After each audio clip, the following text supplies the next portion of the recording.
안녕하세요, 구독자 여러분. 구독과 좋아요는 채널 운영에 큰 힘이 됩니다. 안녕하세요. 저는 아버지 회사를 물려받기 위해 경영 수업을 받고 있는 30대 여성입니다. 어렸을 때부터 완벽했다고 생각한 제 인생에서 유일한 오점을 남긴 것은 바로 제 남편입니다. 제 남편과 제가 어떻게 만났고 그동안 무슨 일이 있었는지 얘기하고 싶어서 이렇게 사연을 보내게 되었습니다. 오늘 정말 즐거웠어요. 그동안 해외여행 숱하게 다녔어도 한 번도 한국 사람이랑 이렇게 번호 교환한 적이 없었거든요. 한국 와서 따로 연락해서 이렇게 만남 가진 건 지연 씨가 처음이에요. 저도요. 사실 저희 만났던 그 리조트가 한국 사람 거의 안 오는 곳인데 거기서 민석 씨를 만나게 되고 이렇게 인연이 이어지게 되어서 너무 신기하네요. 그 리조트가 가격대가 높아서 사람들이 잘 안 가는 곳이기는 하죠. 저야 워낙 자주 가니까 익숙한 곳이긴 하지만요. 거기 자주 가세요? 여행 좋아하시나 봐요? 초면에 이런 말씀드리기는 좀 그렇지만 저희 할아버지께서 돌아가시면서 저한테 물려주신 재산이 좀 많아요. 저희 아버지 어머니는 제가 어릴 때 교통사고로 돌아가셔서 제가 유일한 상속자였거든요. 돈은 많은데 가족이 없으니 제 마음이 어떻겠어요. 괜히 해외에서 제일 비싼 리조트 예약하고 제일 비싼 항공권 예매해서 날아가서 쉬고 오곤 했죠. 그렇게라도 하지 않으면 외로워서 미칠 것 같더라고요. 그런 아픈 사연이 있으셨군요. 그런 것도 모르고 저는 오늘 하루 종일 제 가족 얘기만 했네요. 죄송해요. 지연 씨 가족 이야기 듣는 거 정말 재밌었어요. 아버님이 사업을 하시고 지연 씨가 늦둥이 외동딸이라고요. 어렸을 때부터 저를 싫어하는 사람들이 많았어요. 어떻게 보면 집안도 그럭저럭 사는 편인데다가 외동딸이라서 귀여움을 독차지했거든요. 그래서 더 이 악물고 악착같이 살았어요. 공부도 교우관계도 항상 완벽하게 유지하려고 노력했거든요. 그러다가 가끔씩 번아웃이 오면 이렇게 혼자서 여행을 떠나곤 했어요. 그날도 그렇게 혼자 지내고 있었는데 민석 씨를 만나서 여행이 더 재미있어졌지 뭐예요. 해외에서 우연히 만난 것 치고 저희 참 통하는 게 많은 것 같죠? 지연 씨만 괜찮으시다면 저희 계속 만나보면 어떨까요? 저도 사실 민석 씨 처음 본 순간부터 예사롭지 않은 인연이라고 생각했어요. 지연 씨도 저와 같은 생각이라니 정말 행복하네요. 제가 이번 주말에 근사한 레스토랑 예약해 둘게요. 계산은 전부 제가 하는 거니까 지연 씨는 몸만 오세요. 오늘 밥값도 전부 계산하셨잖아요. 계속 사주시기만 하시면 제가 너무 부담스러워요. 그런 말씀 하시지 말라니까요. 지연 씨도 부족함 없이 잘하셨다니까 저도 솔직하게 얘기할게요. 저 가진 건 돈밖에 없는데 그동안 어디다 써야 할지 몰랐었어요. 제 마음을 훔쳐간 사람이 드디어 나타났고 그런 사람에게 쓰는 돈은 전혀 아깝지 않으니 제발 사양 마시고 편하게 저 만나주세요. 저와 민석 씨는 해외 고급 리조트에서 처음 만났습니다. 조금 속물 같은 생각이지만 젊은 사람이 그런 곳에 올 정도면 저와 재력이나 집안 환경이 비슷할 거라고 생각해서 처음부터 마음을 놓고 만난 건 사실입니다. 민석 씨는 경제 사정은 저와 비슷하지만 부모도 형제도 없이 외롭게 자랐다고 해서 마음이 아팠습니다. 그렇게 저희는 급속도로 가까워졌고 결혼까지 골인했습니다. 자기야, 오늘 내 친구랑 같이 식사 한번 할까? 자기가 다닌다는 그 공기업 말야. 사실 내 친구 아빠가 거기 사장이거든. 아무래도 어렵겠어. 사실은 나 결혼하기 직전에 거기 그만뒀거든.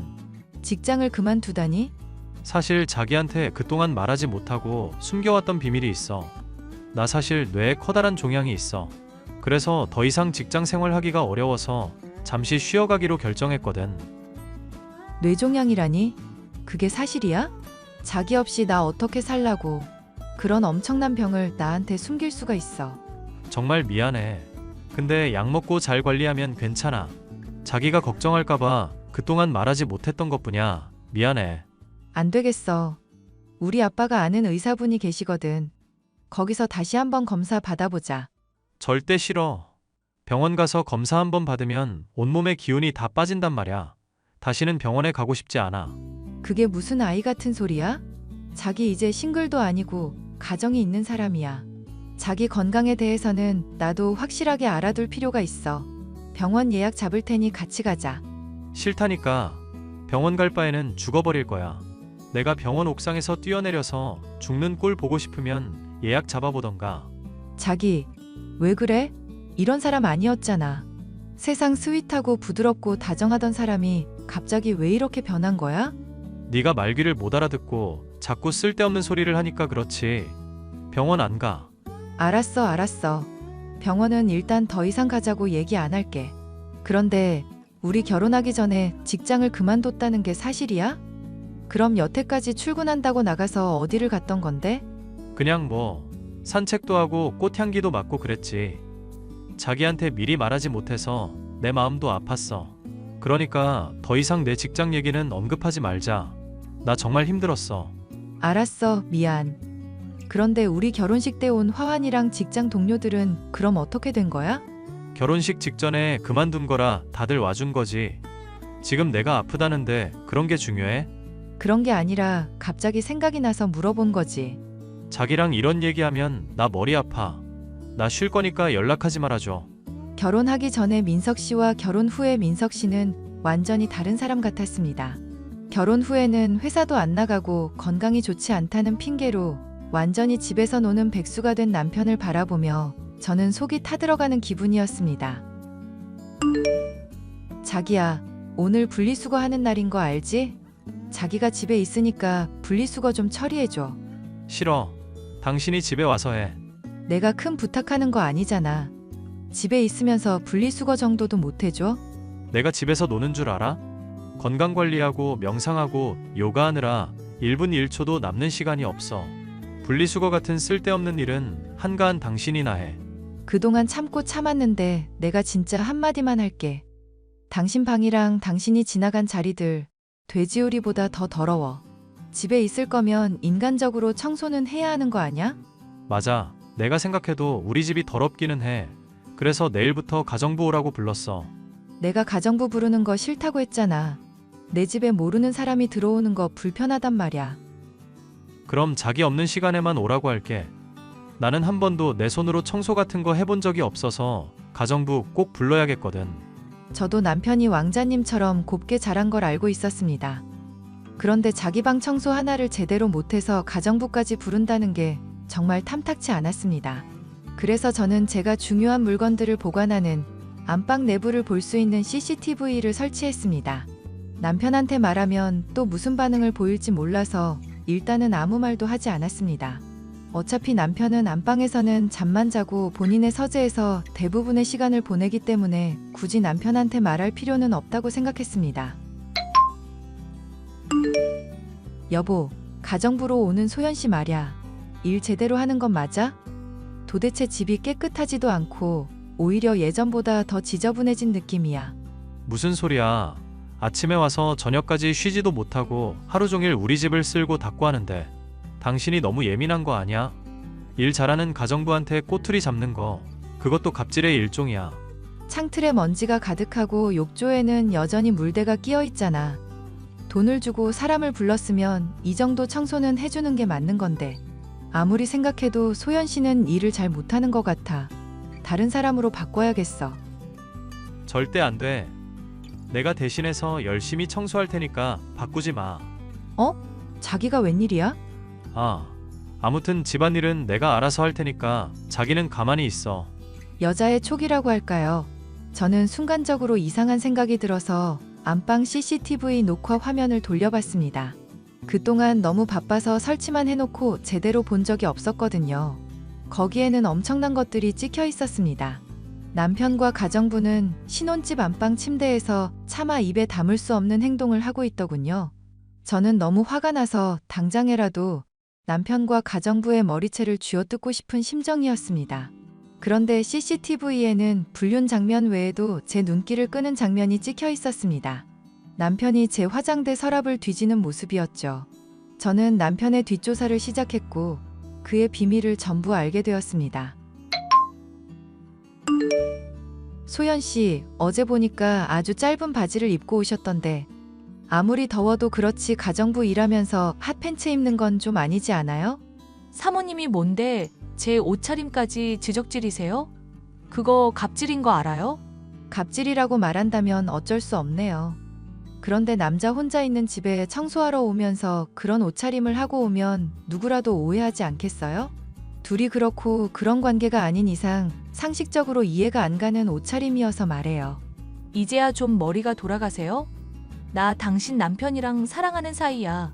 핫팬츠도 네 남편이 좋아해서 입은 거예요. 이러고 엉덩이 살랑거렸더니 자기 전 재산 나한테 상속해준다고 하더라? 이제 네가 나한테 갑질할 수 있는 시간도 얼마 남지 않았어.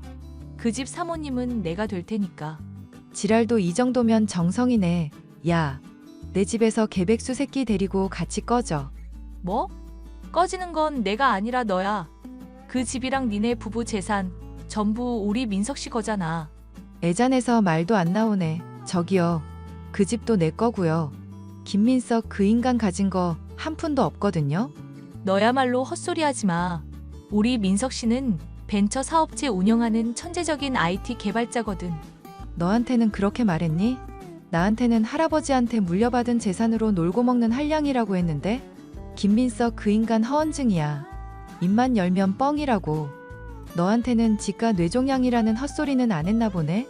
그건 모르는 소리고 부인이 불임이라 곧 이혼할 거라면서 자기 아이만 낳아준다면 나한테 강남에 있는 빌딩 한 채 준다고 했단 말이야. 나 불임 판정 받은 적 없고 그 인간 강남에 빌딩 없거든. 빌딩은커녕 그동안 내 앞에서 부자인 척 하느라 사용한 사채빚만 수억 원이야. 나 그 새끼랑 이혼할 건데 너 같은 멍청한 애가 불륜이라는 건덕지까지 만들어줘서 참 고맙네. 이혼 소송이랑 상간녀 소송 둘 다 걸어버릴 거니까 법정에서 보자고. 내 앞에서 불쌍한 척해도 소용없어. 내 입장에서는 김민석이나 너나 다 똑같은 가해자거든. 아무것도 모르고 속아서 결혼한 내가 불쌍하지. 유부남 꼬셔서 팔자 고쳐보려고 핫팬츠 입고 엉덩이 흔든 너는 하나도 안 불쌍해. 그니까 내 앞에서 피해자인 척 하지 말고 꺼져. 저는 변호사를 선임해 남편에 대한 이혼 소송을 진행했습니다. 알고 보니 그가 한 말은 전부 거짓이었습니다. 할아버지에게 물려받은 재산도 없었고 공기업에 다녔다가 뇌종양 때문에 그만뒀다는 것도 뻥이었습니다. 저랑 결혼하면서 사용한 사채빚이 불어나자 그걸 갚으려고 제 화장대에 있는 보석들을 몰래 가져다 팔다가 뒷덜미가 잡힌 것입니다. 자기야, 정말 미안해. 자기한테 걸맞는 남자가 되고 싶어서 나도 모르게 그런 말을 했던 것 같아. 할아버지 재산 얘기와 뇌종양 얘기는 거짓이었지만 자기를 사랑하는 그 마음만은 진짜였어. 그러니까 제발 날 용서해줘. 허언증이 그 정도면 병이야. 나한테 용서 빌지 말고 병원 가서 치료받아. 나 당신 없이는 살 수 없어. 그 리조트에서 당신 처음 본 그 순간부터 당신만을 사랑했다고. 마이너스 빚만 가득한 애가 그 리조트에 왜 왔니? 그거부터가 잘못된 거야. 거기 가서 돈 많은 여자 꼬셔보려고 온 거 맞잖아. 내가 바보같이 너 같은 놈한테 농락당한 거 생각하면 아직도 분이 안 풀려. 그래놓고서는 가정부를 불러서 바람을 피워? 내가 널 지금까지 살려둔 것만으로도 고맙게 생각해. 마음 같아서는 지옥불로 떨어뜨리고 싶은 심정이니까. 가정부 일도 전부 다 오해야. 걔가 일부러 야시시한 옷 입고 와서 날 꼬신 거라고. 나는 선량한 피해자야. 네가 선량한 피해자인지 아닌지는 판사님께서 판단을 해주시겠지. 더 이상 너랑 말 섞기 싫으니까 법원에서 보자. 너 같은 정신병자랑 더 이상 말해봐야 내 정신만 피폐해지는 기분이야. 소송 결과는 당연히 저의 승리였습니다. 그렇지만 소송에서 이겨도 마음의 상처는 남더군요. 제가 어쩌다가 그런 인간한테 속아서 결혼까지 했는지 아직까지도 너무 분해서 잠이 오지를 않습니다. 이렇게라도 털어놓고 나면 제 마음이 편해질까요? 이 사연을 들으시는 분들께서는 부디 허언증에 걸린 인간과 만나는 일이 없기를 바라며 제 사연을 마치겠습니다. 감사합니다.